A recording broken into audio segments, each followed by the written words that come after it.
Hindi gangway channel में आपका स्वागत है। आज की वीडियो सर्वनाम विषय पर बनाया गया है।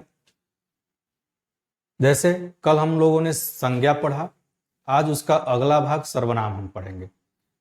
सर्वनाम की परिभाषा होती है, जो शब्द संज्ञा के बदले में प्रयुक्त किए जाते हैं उन्हें सर्वनाम कहते हैं।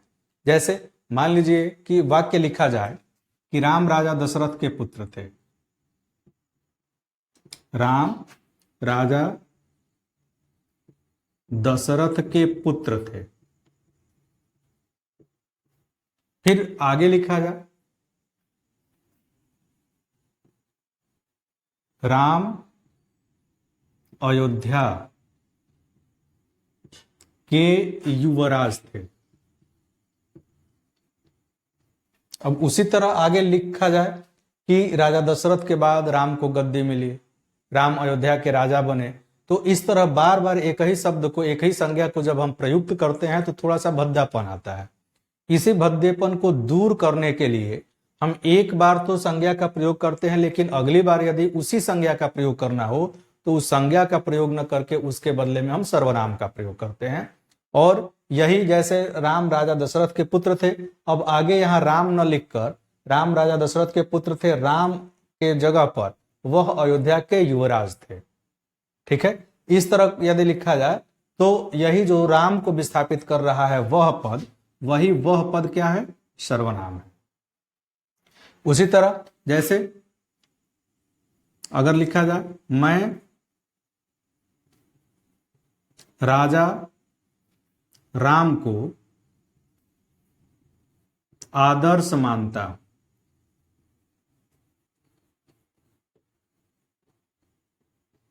तो मैं मेरा भी कुछ नाम है, तो जो नाम है उस नाम के बदले में क्या प्रयुक्त किया गया? मैं।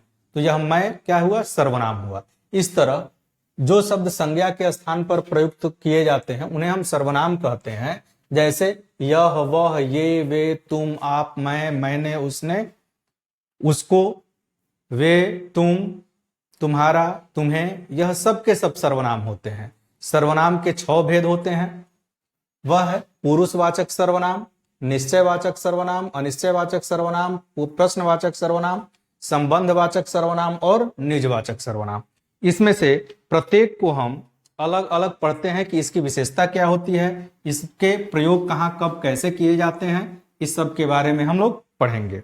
तो पुरुषवाचक सर्वनाम है, इसका मतलब होता है, जैसे इसका नाम है पुरुषवाचक, मतलब पुरुष का बोध कराने वाला। मतलब कि जिस सर्वनाम शब्द से किसी पुरुष का, स्त्री का, बालक का, बालिका का, मतलब कि पुरुष मतलब कि मानव जाति का बोध जो कराता है उसको हम पुरुषवाचक सर्वनाम कहते हैं।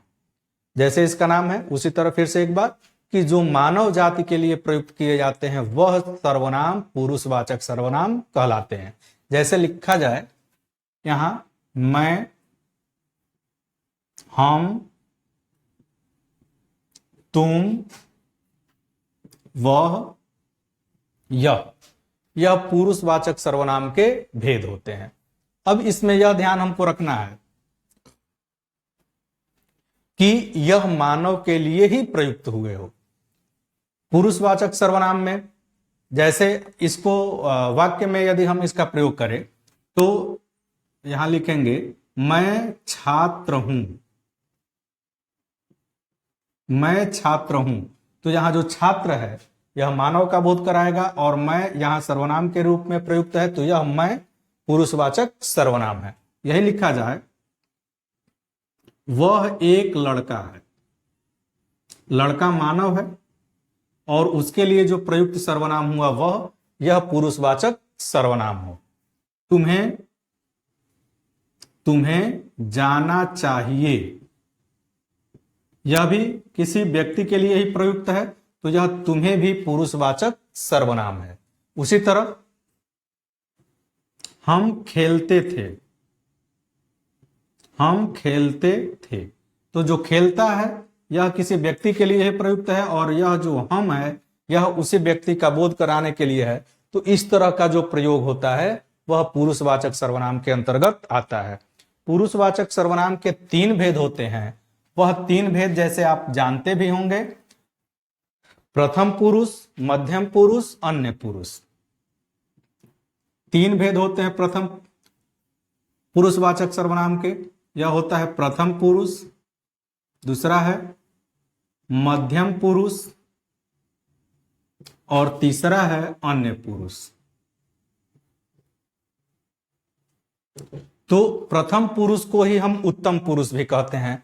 इसके अंतर्गत मैं सर्वनाम आता है, मध्यम पुरुष के अंतर्गत तुम आता है और अन्य पुरुष के अंतर्गत यह और वह आता है। अब इसमें आप देखें कि जैसे इसके रूप बदलता है, जैसे मैं एक वचन है और इसका बहुवचन रूप होता है हम। तुम का एक वचन और बहुवचन दोनों रूप तुम ही होता है। यह एक वचन रूप है और इसका बहुवचन रूप होता है ये, और वह का बहुवचन रूप होता है वे। अब इसी तरह जैसे आप जानते हैं कारक, एक कारक पद होता है। हिंदी में 8 प्रकार के कारक बताए जाते हैं और उसमें सबका, जैसे कर्ता का, उसके विभक्ति चिन्ह होते हैं। कर्ता का ने होता है, कर्म का को होता है, करण का से या के द्वारा होता है, अपादान का से होता है।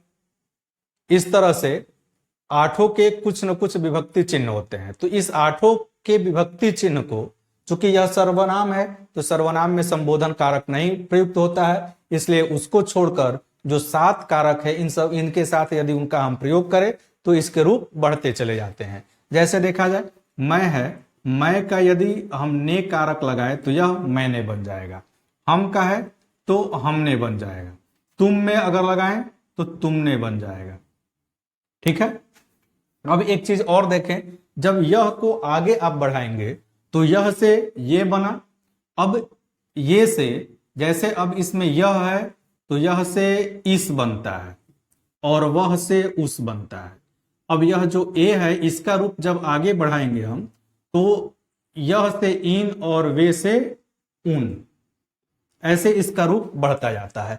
तो अब यह देखें कि अब यहां होगा इसने उसने, इसमें अगर ने जोड़ेंगे तो इनने उनने। अब उसी तरह मैंने है, मैंने का यदि आप कर्म के रूप में इसका प्रयोग करें तो मुझको, यह रूप बन जाएगा हमको, यह रूप बनेगा तुमको। अब यह है, एक बनेगा इसको, इसी का रूप अगला होगा इनको, और उसका बनेगा उसको, और उनका बनेगा उनको। यह सब सर्वनाम के अंतर्गत आएंगे। तो इस तरह इसके जो रूप आगे बढ़ते जाएंगे उनको हम प्रथम पुरुष के सर्वनाम कहते चलेंगे, और इसका जो बनेगा वह मध्यम पुरुष का सर्वनाम कहलाएगा। तुम में जैसे होता है कि अगर सामने वाला बराबर है या छोटा है तो हम तुम का प्रयोग करते हैं। जैसे मान लीजिए मैं एक शिक्षक हूं और मैं छात्र को कुछ इंस्ट्रक्शन दे रहा हूं, कुछ निर्देश दे रहा हूं। अगर मैं कहूं कि तुम खड़े हो जाओ, तुम्हें पढ़ना चाहिए, तुमको बदमाशी नहीं करना चाहिए, तो यह जो तुम संबोधन है यह मध्यम पुरुष का संबोधन है। लेकिन सामने वाला यदि मुझसे श्रेष्ठ है तब मैं उसके लिए आदर सूचक शब्द का प्रयोग करूंगा और वहां मैं तुम के ही रूप आप का संबोधन करूंगा। जैसे आपको यहां आना चाहिए, आपको भगवान का भजन करना चाहिए। तो यह जो तुम है इसी का जो रूप है वह आप बन जाएगा। तुम समकक्ष या अपने से छोटे के लिए और आप अपने से श्रेष्ठ के लिए प्रयुक्त होता है। और जैसे तुमने लगा उसी तरह आपने, आपको, आपसे, आप में, आप पर, यह रूप आपका बढ़ता चला जाएगा। तो इस तरह हम देख रहे हैं कि जितने कारक चिन्ह होते हैं संबोधन कारक को छोड़कर वह इसमें जोड़ते जाएंगे और वह पुरुष वाचक सर्वनाम का विस्तार करता जाएगा। तो प्रथम पुरुष में केवल 2 मूल शब्द होता है, मैं और हम, और इसका रूप विस्तारित होता जाएगा। मैं का मैंने, मुझको, मुझसे, मुझ पर, मुझ में, ये सब आएगा। और हम का हमने, हमको, हमसे, इस तरह का रूप बनेगा। तुम का तुमने, तुमको, आपका आपने, आपको। उसी तरह यह का इस रूप बना, वह का उस बना, यह का बहुवचन ये, वह का बहुवचन वे, और ये का रूप इन बना, वे का रूप उन बना। अब इस तरह फिर इसमें अब कारक चिन्ह जोड़ते जाएंगे, इसको, इनको, उसको, उनको, उन्होंने, इन्होंने, इस तरह का रूप, उसने, उनको, उन्होंने, इस तरह के रूप आगे बढ़ते जाएंगे और यह सब पुरुषवाचक सर्वनाम के अंतर्गत आएंगे। तो आशा है कि आप इसको समझ गए होंगे। यदि आपको कोई दिक्कत है तो आप इस वीडियो के कमेंट में आप उन्हें बताएं, उस समस्या को दूर किया जाएगा, आपकी सहायता करने का प्रयास किया जाएगा। आगे और एक बात, यदि अभी तक आपने इस चैनल को सब्सक्राइब नहीं किया है तो प्लीज इस चैनल को लाइक और सब्सक्राइब करना न भूलें। अब इसके बाद हम इसके दूसरे रूप अर्थात निश्चयवाचक सर्वनाम के बारे में पढ़ेंगे। जो निश्चयवाचक सर्वनाम है उसको हम संकेतवाचक सर्वनाम भी कहते हैं, अर्थात यह वस्तु की ओर, किसी पशु की ओर या वाक्य में कोई जो संज्ञा आया है उसकी ओर संकेत करने के लिए यह प्रयुक्त किए जाते हैं। जैसे कहा जाए, इसको संकेतवाचक भी कहते हैं, संकेतवाचक सर्वनाम, संकेतवाचक सर्वनाम। तो देखें, यह दो होते हैं, यह और वह। अब इसी का रूप यह का बहुवचन ये और वह का बहुवचन वे। इस तरह आप देखें कि अगर इसको वाक्य में लिखे तो लिखा जाएगा कि यह एक गाय है। अब देखें, अब यह का प्रयोग गाय की ओर संकेत करने के लिए किया गया है, इसलिए यह जो शब्द है नहीं, यह निश्चयवाचक सर्वनाम है। उसी तरह आगे लिखा जाए, वह एक गाय है, यहां भी वह संकेतवाचक सर्वनाम है। उसी तरह ये सब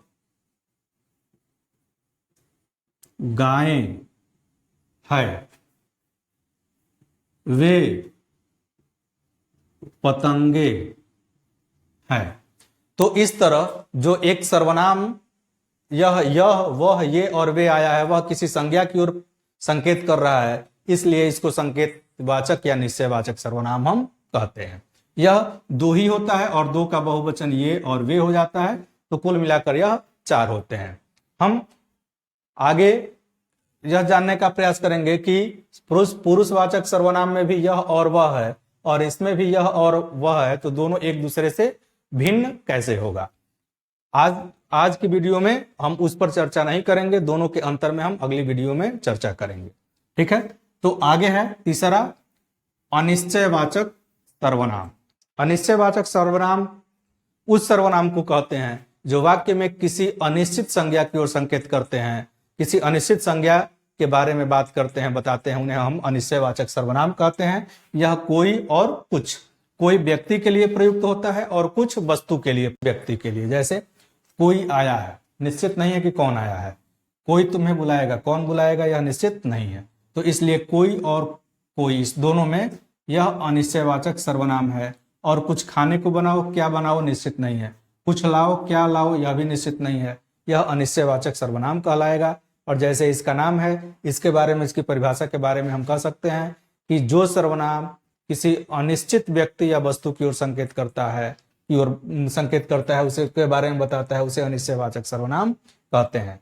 चौथा है प्रश्नवाचक सर्वनाम। इसके अंतर्गत कौन और क्या आता है, इसकी परिभाषा होती है कि जो सर्वनाम प्रश्न पूछने का काम करता है उसे प्रश्नवाचक सर्वनाम कहते हैं। जैसे कौन आया है, प्रश्न पूछा जा रहा है, कौन आया है, दरवाजे पर कौन खड़ा है, तुमने क्या खाया है, तुम्हें क्या चाहिए, तो यह कौन, क्या, यह चारों जो पद, 4 वाक्य बनाए गए हैं और जो चारों है उसे हम प्रश्नवाचक सर्वनाम कहेंगे। कौन व्यक्ति के लिए और क्या वस्तु के लिए प्रयुक्त होता है। पांचवा है संबंधवाचक सर्वनाम। इसकी परिभाषा होती है कि जो सर्वनाम किसी अन्य सर्वनाम के साथ संबंध स्थापित करता है, संबंध के बारे में बताता है, उसे हम संबंधवाचक सर्वनाम कहते हैं। यह सदैव जोड़े में आता है, जैसे जो, वह, जो, सो, जैसा, वैसा, इस तरह के होता है पद। जैसे जो आएगा वह जाएगा, जैसी करनी वैसी भरनी, जो करोगे सो पाओगे। तो इस तरह के जो, वह, जैसी, वैसी, इस तरह के जो पद होते हैं उनको हम संबंधवाचक सर्वनाम कहते हैं और यह सदैव जोड़े में आता है। जो छठवां जो भेद है इसका, उसे निजवाचक सर्वनाम कहते हैं और इसकी परिभाषा होती है कि वक्ता स्वयं के लिए जिस सर्वनाम का प्रयोग करता है उसे निजवाचक सर्वनाम कहते हैं। इसका सबसे प्रसिद्ध उदाहरण है आप भला तो जग भला। इसमें आप स्वयं के लिए, मतलब इस आप का अर्थ सामने वाले मध्यम पुरुष के लिए नहीं है बल्कि स्वयं के लिए है। यदि मैं ठीक हूं तो संसार अच्छा है, इसलिए आप निजवाचक सर्वनाम है। वह अपने आप चला जाएगा, तो अपने आप का प्रयोग वह कर्ता स्वयं के लिए किया है, इसलिए यह भी निजवाचक सर्वनाम है। वह स्वयं ही बुलाएगा, तो यह स्वयं पद है। वह कर्ता स्वयं के लिए प्रयुक्त किया है, यह भी निजवाचक सर्वनाम है। तुम्हें खुद सोचना चाहिए, यह जो खुद पद है यह भी निजवाचक सर्वनाम है। तो इस तरह इस वीडियो में हम लोगों ने सर्वनाम और उसके 6 भेदों के बारे में जाने। यदि इसमें आपको किसी तरह की कोई असुविधा हो रही है तो आप प्लीज इसमें कमेंट करें और मुझे बताएं, उस असुविधा को दूर करने का प्रयास किया जाएगा। यदि यह वीडियो आपको पसंद आई हो तो प्लीज इसे लाइक करें और इस चैनल को सब्सक्राइब करें। धन्यवाद।